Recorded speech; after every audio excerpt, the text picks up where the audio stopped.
Hindi pa ako sanay na tsaka sa kaharap kong mga agilang wala pa ako sa kalintingan nyo. Ang masasabi ko lang po is magpasalamat ako sa DXN dahil sa privilege at ma-experience ko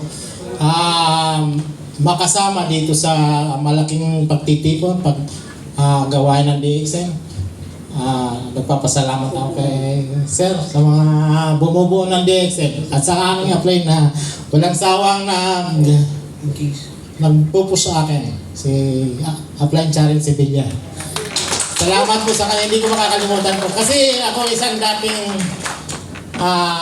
guard for 20 years na masukat sa factory, walang nangyari until na nasumpungan ko ang DXN at dito ko parang nakita ko yung kinabukasan ko na parang haramin ko yung ano ni Dot, knockdown na naka-knockout pa. Dito ko parang may inaasahan. Gawin ko lang trabaho. Someday, maging kagaya ako ninyo. Salamat po sa DXN.